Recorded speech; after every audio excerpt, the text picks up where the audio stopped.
Hi అండి, అందరూ ఎలా ఉన్నారు? బాగున్నారా? మీరందరూ బాగుండాలని మనస్ఫూర్తి కోరుకుంటున్నాము. గోధుమ పిండి దోశ ఇన్స్టెంట్గా ఎలా చేయాలి? ఇప్పుడు మనకు ఆకలి అవుతుంది, అందరూ ఏమి లేదు ఇట్లా అన్నప్పుడు చేసుకోవాలి అంటే ఎలా చేసుకోవాలి? ఒక కప్పు గోధుమ పిండి ఇదండి, ఒక కప్పు గోధుమ పిండి, కొంచెం అంత సాల్ట్. మీకు కావాలంటే ఏదైనా చట్నీ పొడి వేసుకుని తినచ్చు, లేకపోతే కొంచెం షుగర్ వేసుకుని కూడా. ఇదండి చక్కెర, ఒక కప్పు గోధుమ పిండికి ఒక 5 స్పూన్స్, కొంచెం అంతా ఇలాచి పౌడర్. వాసన అయితే అదిరిపోతుంది, భయంకరంగా ఉంది వాసన. ఇప్పుడు మనము నీళ్ళు వేసుకుంటా కలుపుకుందాం. చూడండి, ఇలా వంటలు లేకుండా కలుపుకోవాలి. ఎడన్నా ఉంటాయి చిన్న చిన్నగా, అదేం కాదు, ఉడికేటప్పుడు అయిపోతుంది. ఓకేనా? పెనం వేడి చేద్దాం.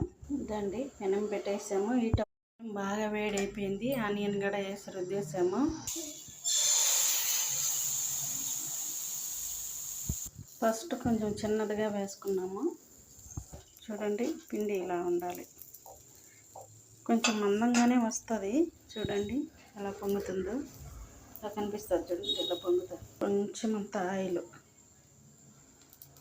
సరిపోతుందండి. ఎంత బాగా కాలిందో. ఇప్పుడు మనము తీసేసుకున్నాం.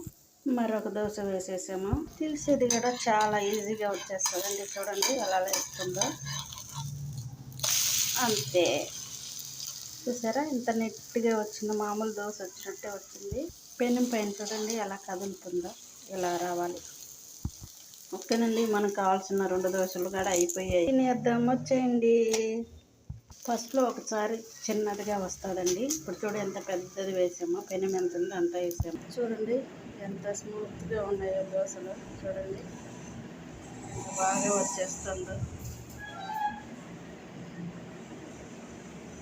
ఇలాగే ఏం వేసుకోకుండా మనం షుగర్ వేసాం కదా, కరెక్ట్గా సరిపోతుంది. నేనైతే 3 దోశలు వేసుకున్నానండి. 1 2 3. మన ఫ్రెండ్స్ మనది కొన్ని వీడియోలకు మాత్రమే బాగా లైక్ చేస్తున్నారు, వ్యూస్ వస్తుంది. మనది మిక్స్డ్ కంటెంట్ అండి, అన్నీ వస్తాయి. అన్నీ లైక్ చేయండి, షేర్ చేయండి, సబ్స్క్రైబ్ చేయండి. మన ఛానల్ని బాగా ఆదరిస్తారని మనస్ఫూర్తిగా కోరుకుంటున్నాను. అందరికీ థ్యాంక్ యూ సో మచ్. ముందు ఛానల్ని ఎలా ఆదరించారో దీన్ని కూడా అలాగే ఆదరించండి. ఓకేనండి, బాయ్ అందరికీ. గుడ్ నైట్ అండి.